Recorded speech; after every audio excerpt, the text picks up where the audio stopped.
RC study zone YouTube channel पर मैं रामचंद्र चौहान आप सभी का स्वागत करता हूं।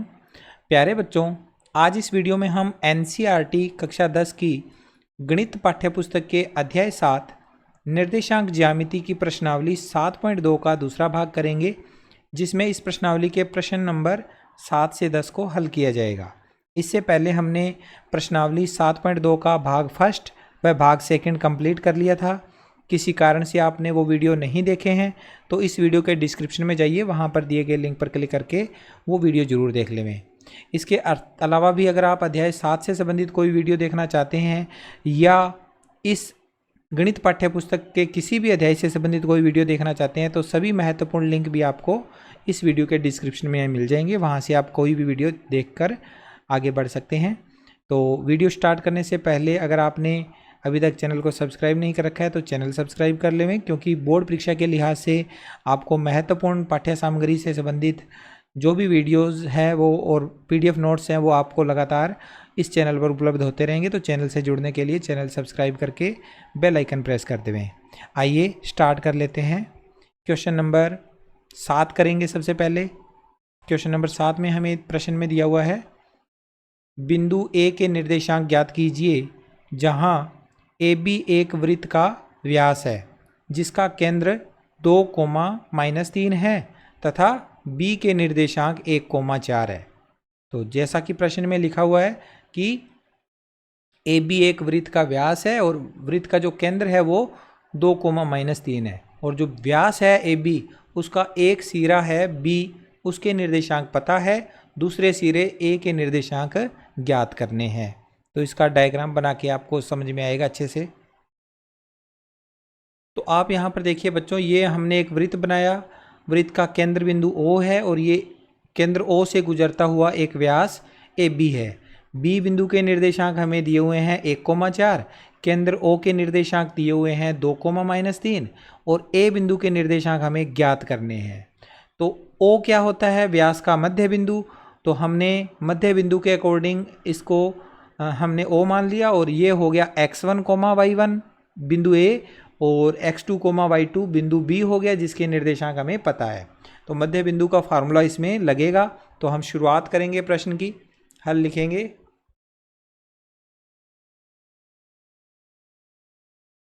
किसी वृत्त का केंद्र, किसी वृत्त का केंद्र उसके व्यास का मध्य बिंदु, व्यास का मध्य बिंदु होता है, होता है। अतः मध्य बिंदु सूत्र से, मध्य बिंदु सूत्र से, मध्य बिंदु सूत्र से क्या होता है? x बराबर होता है x1 प्लस x2 बटा 2 और y बराबर होता है मध्य बिंदु, ये O जो है इसके निर्देशांक y1 प्लस y2 बटा 2 होता है। बीच में हम पार्टीशन कर देते हैं इस तरह से। अब देखो क्या होगा, यहाँ से x की वैल्यू हमें 2 दे रखी है, मध्य बिंदु तो ज्ञात है तो यहाँ लिख देंगे 2 और बराबर में x1 हमें नहीं पता लेकिन x2 पता है। x2 कितना है? 1। x1 प्लस 1 बटा 2 बराबर 2 आ गया। अब इसके बटा में हम 1 लिख देंगे और तिरछा गुणा कर देंगे। चाहे आप डायरेक्ट गुणा कर दो, चाहे बटा में 1 लिख के कर दो। 1 का गुणा इस पूरे x1 प्लस 1 से करेंगे तो x1 प्लस 1 ही आएगा। 2 का गुणा इस 2 से होगा तो 4 आ जाएगा। तो यहाँ से x1 बराबर आ जाएगा 4 माइनस 1, यानी x1 बराबर आ गया 3। ठीक है, ये हमने x1 ज्ञात कर लिया। सेम यहाँ पर भी ऐसे ही होगा। y की वैल्यू हमें -3 दे रखी है तो यहाँ लिख दो -3 बराबर y1 कितना है? y1 हमें ज्ञात करना है, दिया हुआ नहीं है। ठीक है, प्लस y2 दिया हुआ है 4, तो y1 प्लस 4 और बटा में 2, इसके बटा में 1 लगा के तिरछा गुणा करेंगे। 1 का गुणा y1 प्लस 4 से करेंगे तो y1 प्लस 4, और -3 का गुणा 2 से करेंगे तो माइनस का 6। यहाँ से y1 बराबर आ जाएगा -6, ये 4 माइनस का हो जाएगा इधर आकर, तो y1 बराबर आ गया -6 और -4 माइनस के 10। इस तरह से हमने y1 भी ज्ञात कर लिया। तो लास्ट में लिख दो, अतः बिंदु A के निर्देशांक, बिंदु A के निर्देशांक कितने आए बच्चों? 3, -10 है। ओके, ये आंसर आ गया हमारा। आई होप आपको प्रश्न अच्छे से समझ में आ गया होगा। इसे आप अपनी नोटबुक में नोट कर लें। इसके बाद प्रश्न नंबर 8 करते हैं। यदि ए और बी क्रमशः -2, -2 और 2, -4 हो तो बिंदु P के निर्देशांक ज्ञात कीजिए ताकि AP बराबर 3/7 AB हो और P रेखाखंड AB पर स्थित हो। बिंदु P जो है वो रेखाखंड AP पर स्थित है, लेकिन हमें इस प्रश्न में ये नहीं दिया हुआ कि जो P रेखाखंड है वो किस अनुपात में विभाजित करता है रेखाखंड AB को। तो पहले हमें अनुपात ज्ञात करना है।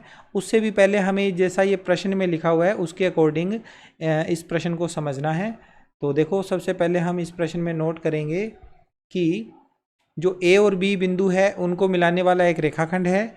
उस रेखाखंड के ऊपर एक बिंदु है P, वो स्थित है, इस प्रकार स्थित है कि AP बराबर है 3/7 AB, ये दिया हुआ है। तो देखते हैं, सबसे पहले हम बिंदु A ले लेते हैं। यहाँ पर इसके निर्देशांक लिख लेते हैं A के -2, -2।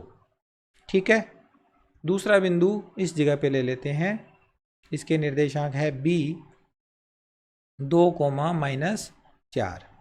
और इन दोनों रेखाखंड को अगर हम मिला दें तो इस तरह से हमें AB रेखाखंड प्राप्त हो गया दोनों बिंदुओं को मिलाने पर। अब इसके ऊपर एक बिंदु P स्थित है, बिंदु P मान लेते हैं इस जगह पर स्थित है, और इसके निर्देशांक हमने ज्ञात करने हैं। तो इसके निर्देशांक हमेशा हम क्या मानते होते हैं? x, y। अब देखो, इसके निर्देशांक ज्ञात करने के लिए हमें इसके m1 और m2 के मान पता होने चाहिए, वो नहीं दिए हुए, लेकिन उसके बदले में हमें ये दे दिया कि AB बराबर 3/7 AB है। तो इसका उपयोग करेंगे और हम m1 और m2 के मान निकालेंगे। तो दिया गया है, लिखो, दिया गया है AP बराबर 3/7 AB, ये दिया हुआ है। अब ये बटे वाला 7 अगर हम इधर ले जाएंगे तो ये क्या बन जाएगा? 7 AP बराबर बन जाएगा 3 AB। ठीक है, 7 AP बराबर 3 AB। अब हमें अनुपात निकालना है AP का और PB का। यहाँ M1 और M2 होता है ना, वो क्या होता है एक्चुअल में? AP बटा PB होता है, AP बटा PB। तो हमें AP बटा PB ही तो निकालना है। तो हम क्या करेंगे, इस AB को हटाएंगे यहाँ से, तो ये आएगा 7 AP बराबर 3। AB को हम क्या लिख सकते हैं? ये पूरा AB है, इसको हम लिख सकते हैं AP प्लस PB। क्या लिख सकते हैं? AP plus PB। ठीक है, तो 7 AP बराबर आ जाएगा, ब्रैकेट खोलेंगे तो 3 AP प्लस 3 PB। AP वाली वैल्यू AP की तरफ जाएगी, 7 AP माइनस 3 AP बराबर 3 PB। 7 AP में से 3 AP घटाएंगे तो 4 AP बराबर 3 PB। अब ये PB ले आएंगे, बटा में 4 को इधर ले जाएंगे, AP बटा PB बराबर आ गया 3/4, यानी बिंदु P जो है यह है रेखाखंड AB को 3:4 में विभाजित करेगा। AP क्या है M1 और PB क्या है M2। तो M1 बटा M2 का मान आ गया ये, यानी कि अनुपात आ गया हमारे पास। तो नीचे लिख देंगे यहाँ पर अतः, अर्थात लिखो, अर्थात रेखाखंड AB को बिंदु P 3:4 के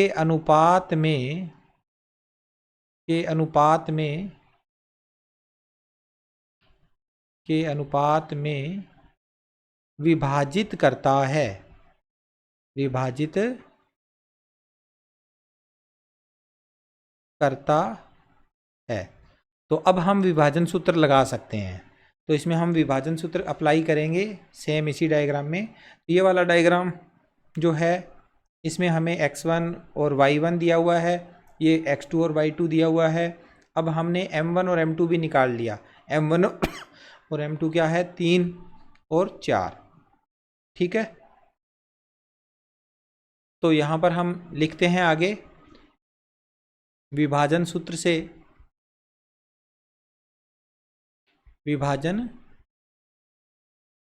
से x बराबर m1 x2 plus m2 x1 बटा m1 प्लस m2 और y बराबर m1 y2 plus m2 y1 बटा m1 प्लस m2, ठीक है। बीच में हम एक पार्टीशन कर देते हैं, इसका दोनों अलग अलग हल करेंगे। सबसे पहले हम x की वैल्यू निकालते हैं। x की वैल्यू निकालेंगे, m1 और m2 के मान, m1 का मान 3, m2 का मान 4, फिर 3 गुणा x2 एक बार बाद में लिख देते हैं, फिर प्लस m2 का मान 4 गुणा। अब x2 और x1 के मान यहाँ पिछले पेज पे देखते हैं कि क्या है। x2 का मान और x1 का मान, x2 का मान है हमारे पास 2 और x1 का मान है -2। तो इसमें रखेंगे x2 और x1 के मान। इसका मान यहाँ पर m1 x2 का मान 2 और m2 x1 का मान -2। सोल्व कर लेंगे इसे। x बराबर आ जाएगा 3 और 4 नीचे जुड़कर 7 हो गए, 3 का 2 से गुणा 6, 4 का -2 से गुणा -8। तो x का मान आ गया माइनस का 6 में से 8 घटाने पर 2 माइनस का बटा में 7, ठीक है।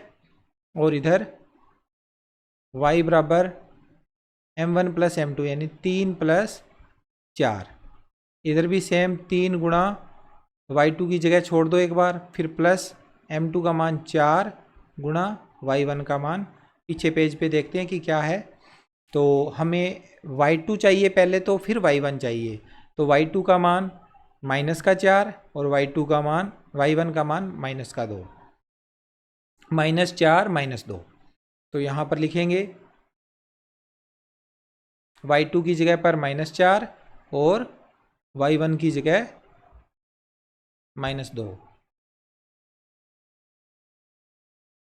यहाँ पर y2 का मान -4 ब्रैकेट में और y1 का मान -2। हल करेंगे ये तो आ जाएगा y बराबर 4 × 12 -12 प्लस नहीं आएगा, माइनस ही आएगा। 4 और -2 का गुणा -8 और बटा में 3 और 4 का जोड़ 7। तो y बराबर आ जाएगा -12 और -8 -20 बटा 7, ठीक है। तो यहाँ लिख दो लास्ट में, अतः अभीष्ट बिंदु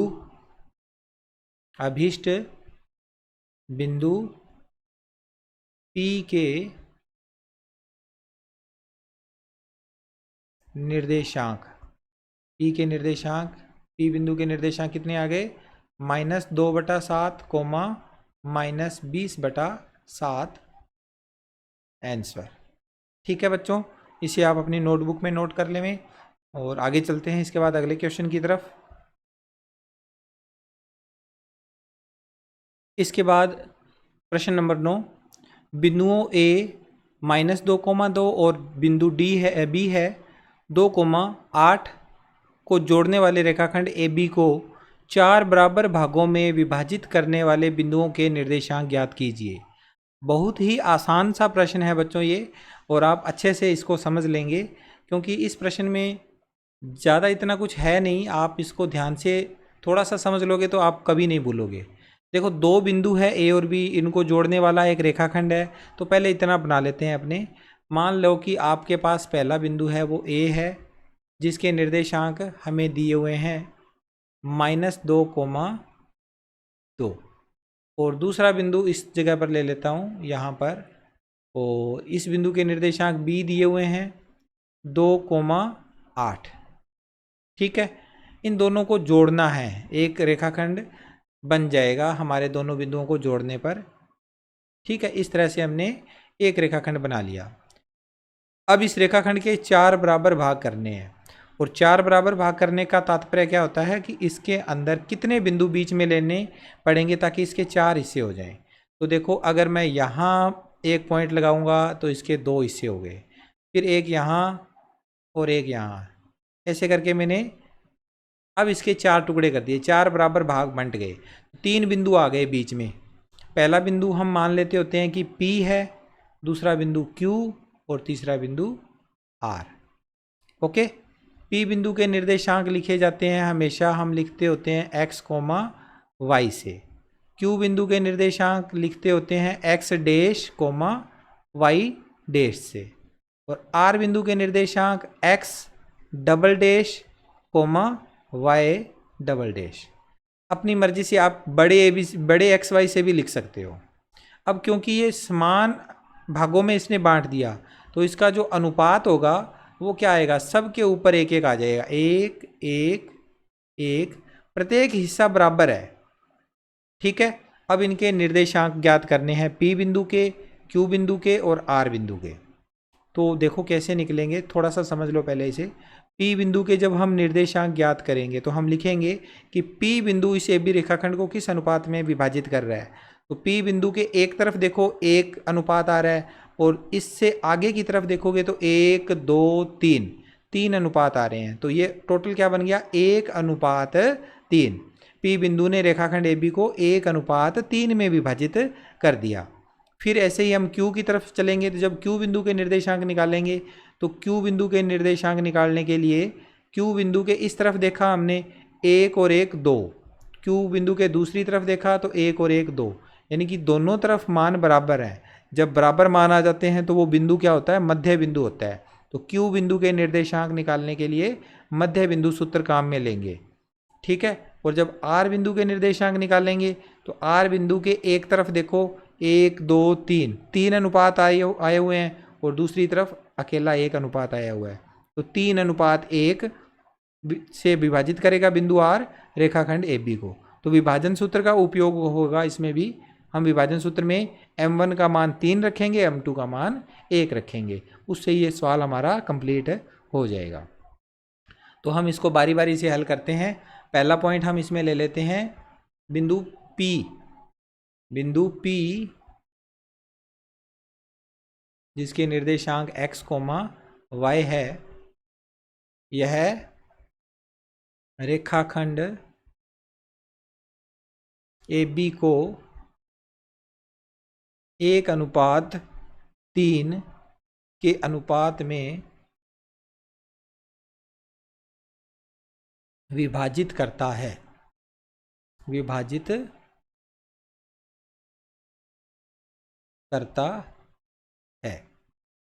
अतः विभाजन सूत्र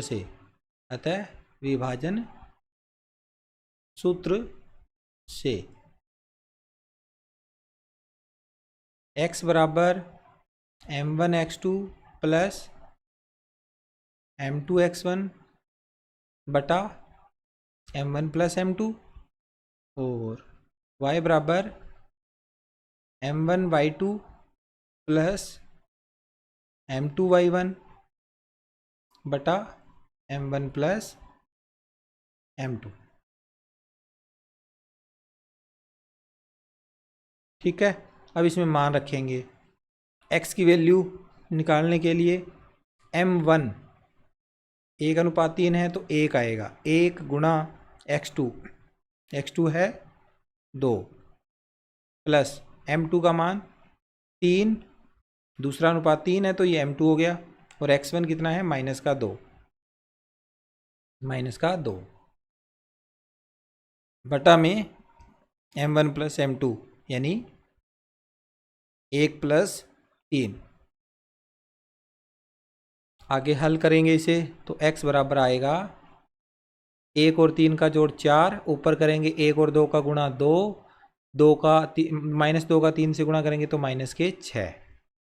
ये हो जाएगा x बराबर प्लस के 2 में से -6 करेंगे तो -4, बटा में भी 4 यानी x बराबर आ गया -1। x की वैल्यू क्या आ गई? -1 आ गया। सेम अब हम y का मान निकालेंगे तो y बराबर क्या आएगा? y की वैल्यू निकालेंगे तो हमें m1 और m2 के मान रख के इसको सॉल्व करना है। तो y बराबर क्या आएगा बच्चों? y बराबर आ जाएगा m1 प्लस m2 की जगह आएगा 1 + 3, m1 का मान 1 गुणा y2 का मान दूसरा निर्देशांक 8 है प्लस 3 गुणा y1 का मान 2 है। ओके, हल करेंगे इसे तो बटा में तो आएगा 1 और 3 का जोड़ 4, ऊपर 1 और 8 का गुणा 8 प्लस 3 और 2 का गुणा 6, तो y बराबर आ जाएगा 8 और 6 14 बटा 4, और 14 और 4 2 के पाड़े से कट जाएगा, 7 दूनी 14 2 दूनी 4, तो y बराबर आ जाएगा 7 बटा 2। हमने y की वैल्यू निकाल ली, यानी कुल मिला के हमने बिंदु P के निर्देशांक अभी पता कर लिए। तो नीचे लिख दो, अतः बिंदु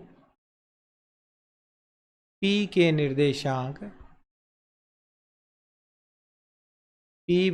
निर्देशांक कितने आए? -1, 7 बटा 2 है। ये अभी हमने P बिंदु के निर्देशांक निकाले हैं। अब हम Q बिंदु के लिए निकालते हैं आगे इसका सेकंड पार्ट, जहाँ Q क्या है? मध्य बिंदु है इस रेखाखंड का, दोनों तरफ बराबर बराबर है। तो लिखेंगे सेकंड पार्ट में बिंदु Q जिसके निर्देशांक हमने माने हुए हैं x डैश, y डैश, रेखाखंड AB का मध्य बिंदु है,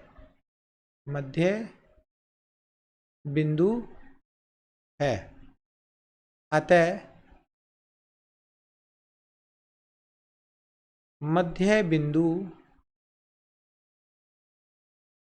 बिंदु सूत्र से, इसमें मध्य बिंदु सूत्र लगाना है, विभाजन सूत्र नहीं लगाना। सूत्र से x डैश बराबर क्या होगा? x1 प्लस x2 बटा 2, और y डैश क्या आ जाएगा? y1 प्लस y2 बटा 2। बीच में हल्का सा अपने पार्टीशन कर देते हैं इसका, अलग अलग वैल्यू निकालने के लिए। अब क्या होगा? x dash x1 plus x2 बटा 2 निकालते हैं इनके मान। देखो हमारे पास x1 और x2 क्या दिया हुआ है, चेक कर लो। x1 तो है -2 और x2 है 2, और ऐसे ही y1 है 2 और 8 y2। तो लिख लेते हैं इनके मान यहाँ से। सबसे पहले x1 का मान -2 और x2 का मान 2, तो x1 की जगह -2 प्लस x2 का मान 2 बटा 2, तो ये हो जाएगा x1 बराबर -2 और +2 0 बटा 2, तो x डैश आ जाएगा 0 बटा 2 यानी कि 0। x डैश की वैल्यू आ गई 0। इसी तरह से अब y डैश निकालेंगे तो मान हमने पहले से देख लिए। y1 तो है हमारे पास 2 और y2 है 8, तो 2 + 8 बटा 2 यानी वाई डैश बराबर आ गया 10/2 और 10/2 का मतलब हुआ वाई डैश बराबर 5। तो इस तरह से हमने दूसरे बिंदु के निर्देशांक एक्स डैश और वाई डैश निकाल लिए। तो नीचे लिख दो, अतः बिंदु Q के निर्देशांक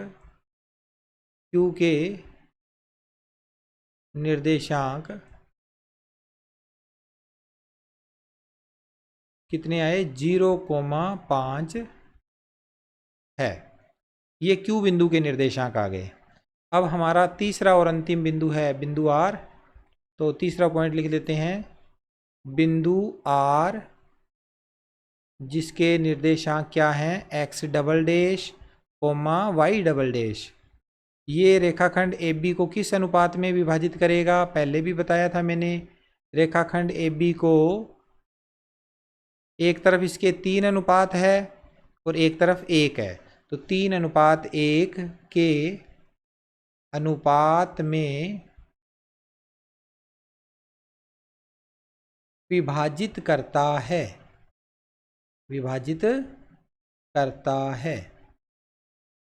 अतः विभाजन सूत्र से,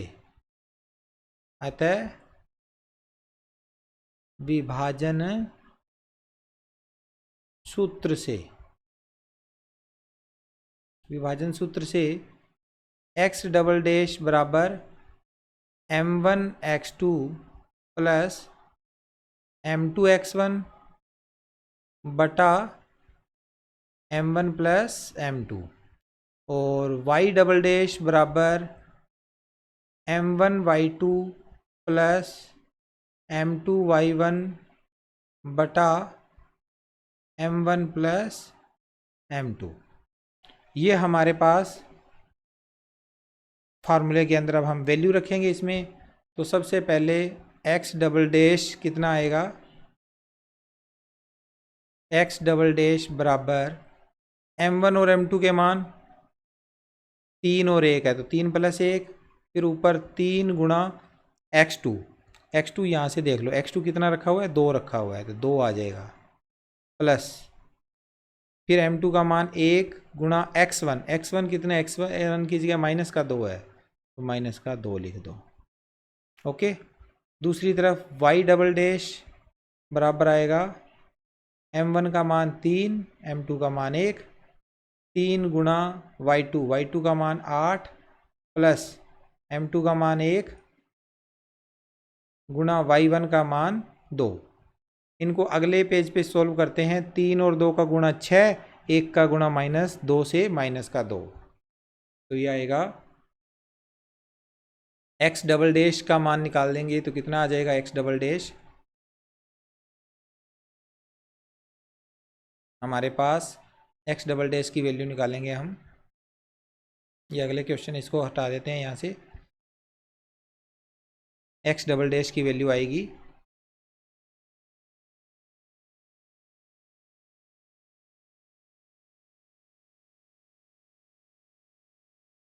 एक्स डबल डैश बराबर 3 का गुणा 2 से करेंगे 6 और 1 का गुणा -2 से करेंगे तो -2 और बटा में 3 और 1 का जोड़ 4। तो ये हो जाएगा एक्स डबल डैश बराबर 6 में से 2 घटाएंगे तो कितना आएगा, 4/4, यानी एक्स डबल डैश बराबर आ जाएगा 4/4 यानी 1। ठीक है, ये आ गया हमारा एक्स डबल डैश यानी कि आर बिंदु का पहला निर्देशांक। सेम ऐसे ही अब हमें वाई डबल डैश निकालना है। तो वाई डबल डैश में हमने 3 का गुणा 8 से किया था, 3 8 24, और 1 का गुणा 2 से किया था 2 और बटा में 4 हो जाएगा, 3 और 1 का जोड़, तो वाई डबल डैश आ जाएगा 26/4 और 26/4 आगे 2 के पहाड़े से कटेगा, 13/2 आएगा। ओके, ये हमने बिंदु आर के निर्देशांक निकाल लिए। तो नीचे लिख दो अतः, तो बिंदु आर के निर्देशांक आ जाएंगे, बिंदु आर के निर्देशांक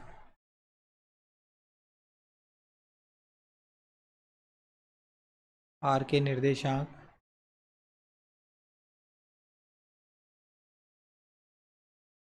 एक कोमा 13/2 है। इस तरह से हमने तीनों बिंदुओं के निर्देशांक ज्ञात कर लिए। तो नीचे लिखते हैं अतः अभीष्ट बिंदुओं के निर्देशांक, जो 4 बराबर भागों में बांटने वाले 3 बिंदु थे, तीनों के निर्देशांक ज्ञात हो गए। तो अब उनको एक साथ लिखेंगे। अतः अभीष्ट बिंदुओं के निर्देशांक, तीनों ही बिंदुओं के निर्देशांक एक साथ लिखेंगे। निर्देशांक क्या आ जाएंगे? बिंदु P के निर्देशांक -1,7/2 आए थे। फिर बिंदु Q के निर्देशांक 0,5 आए थे। और अब हमने R बिंदु के निर्देशांक निकाले हैं 1,13/2 हैं। ये इसका आंसर हो जाएगा। ठीक है बच्चों, इसे आप अपनी नोटबुक में नोट कर लें। आई होप आपको ये प्रश्न अच्छे से समझ में आ गया होगा। अब आगे चलते हैं, इसका 10वां और अंतिम प्रश्न करते हैं। और इस अध्याय का भी वो अंतिम प्रश्न है और आसान सा प्रश्न है, वो भी मुश्किल प्रश्न नहीं है। देखो क्या लिखा है प्रश्न में। एक समचतुर्भुज का क्षेत्रफल ज्ञात कीजिए जिसके शीर्ष इसी क्रम में 3,0, 4,5, -1,4 और -2,-1 है। और संकेत दे दिया, हालांकि इस क्वेश्चन में अगर ना भी दिया होता तब भी हमें इस चीज़ का जानकारी होनी जरूरी थी। समचतुर्भुज का क्षेत्रफल क्या होता है? 1/2 उसके विकर्णों का गुणनफल। तो समचतुर्भुज, चारों बिंदु समचतुर्भुज का निर्माण कर रहे हैं, तो अपने को एक समचतुर्भुज का डायग्राम इसमें ड्रॉ करना है। देखो समचतुर्भुज का डायग्राम कुछ इस तरह से हमने बना लेना है। ये है समचतुर्भुज। ओके, अब हमें जो 4 बिंदु दे रखे हैं वो इसके ऊपर बनाने हैं लगातार। पहला बिंदु A जिसके निर्देशांक हम 3,0 लिखेंगे। फिर दूसरा बिंदु B जिसके निर्देशांक 4,5 लिखेंगे। फिर तीसरा बिंदु C जिसके निर्देशांक -1,4 लिखेंगे। और चौथा बिंदु D जिसके निर्देशांक -2,-1 लिखेंगे। ठीक है, अब यहाँ पर हमें चारों बिंदुओं के जो निर्देशांक है चारों, उनसे हमने एक समचतुर्भुज बनाया हुआ है। और अब हमें क्या ज्ञात करना है? विकर्ण ज्ञात करने हैं। एक तो AC विकर्ण की दूरी ज्ञात करनी है और दूसरी BD विकर्ण की दूरी भी ज्ञात करनी है, दूरी सूत्र का उपयोग करके। फिर ये फार्मूला लगा देंगे 1/2 गुणा विकर्ण AC गुणा विकर्ण BD, दोनों विकर्णों का गुणनफल। तो हम लिखेंगे यहाँ पर हल।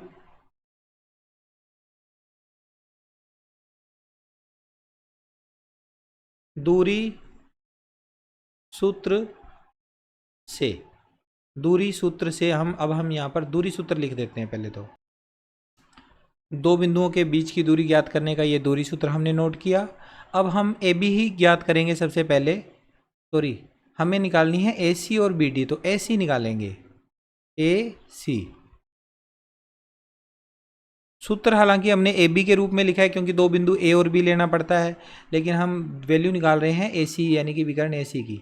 तो इसमें हम फार्मूला अप्लाई करेंगे। और फार्मूला अप्लाई करते टाइम ध्यान रखना है, मैंने आपको बार बार बताई हुई है ये बात, कि AC दूरी निकाल रहे हैं तो C बिंदु के निर्देशांक देखो क्या है, -1 और 4। तो यहाँ लिख दो -1 और यहाँ लिख दो 4। फिर A बिंदु के निर्देशांक जो भी हैं उनके निशान बदल दो। 3 माइनस का हो जाएगा और ये 0 है, इसको भी माइनस में 0 लिखेंगे। अब इसे हल कर लो।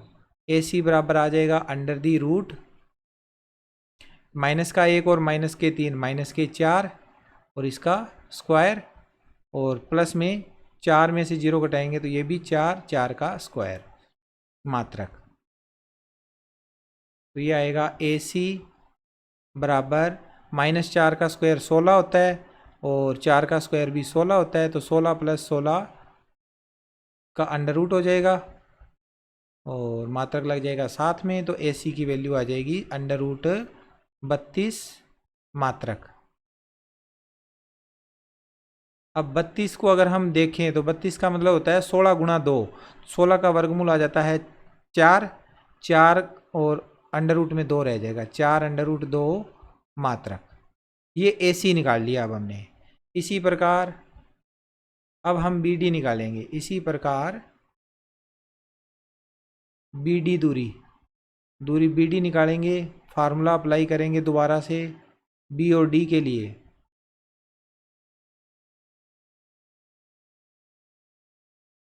तो ये वाला विकर्ण है BD, तो D बिंदु के निर्देशांक है -2 -1।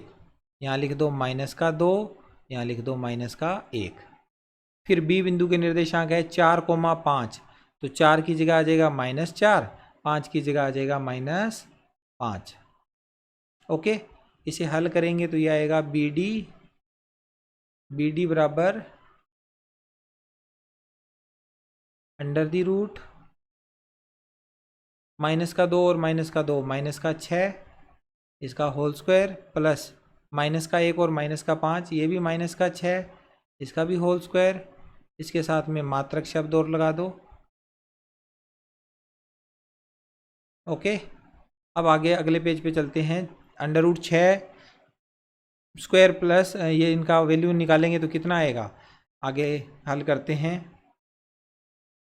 BD आ जाएगा अपने पास, BD बराबर -6 है उसका वर्गमूल हो जाएगा 36, और आगे भी -6 है उसका वर्गमूल भी 36, 36 प्लस 36 का √ हो जाएगा। ठीक है, इसे आगे और हल कर देंगे तो BD बराबर आ जाएगा 36 और 36 का जोड़ 72, √72 मात्रक, और BD की वैल्यू आ जाएगी 72 होता है 36 गुणा 2, और 36 का वर्गमूल होता है 6, तो 6 √2 मात्रक, 6 √2 मात्रक। इस तरह से हमने AC भी निकाल लिया, BD भी निकाल लिया। अब लिखेंगे समचतुर्भुज का क्षेत्रफल। समचतुर्भुज का क्षेत्रफल बराबर 1/2 गुणा विकर्णों का गुणनफल। ये है समचतुर्भुज का क्षेत्रफल ज्ञात करने का फार्मूला। इसमें हम रखेंगे 1/2, विकर्ण हमारा एक तो AC आया, दूसरा विकर्ण आया BD। तो लिखेंगे आगे 1/2 गुणा AC की वैल्यू आई थी 4 √2, और BD की वैल्यू आई थी 6 √2। अब 2 से ये 4 कट जाएगा, 2 एकम 2, 2 दूनी 4, तो ये बन जाएगा हमारे पास 2 √2 गुणा 6 √2। 2 का गुणा 6 से करेंगे 6 दूनी 12, और √2 का √2 से गुणा करेंगे तो ये 2 बन जाएगा, तो 12 और 2 का गुणा हो जाएगा 24। 24 के आगे लिखना पड़ेगा हमें, क्योंकि ये क्षेत्रफल है तो वर्ग मात्रक आंसर आ जाएगा इसका। इसके साथ में आप वर्ग मात्रक शब्द लिख दो, वर्ग मात्रक।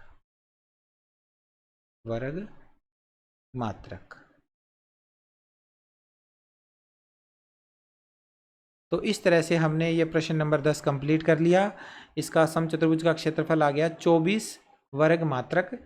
ठीक है, आई होप आपको ये पूरा वीडियो अच्छे से समझ में आ गया होगा। वीडियो अच्छा लगा है तो इसे लाइक और शेयर कर दीजिए, और मैं मिलता हूँ आपसे नेक्स्ट वीडियो में नए चैप्टर के साथ, नए वीडियो के साथ।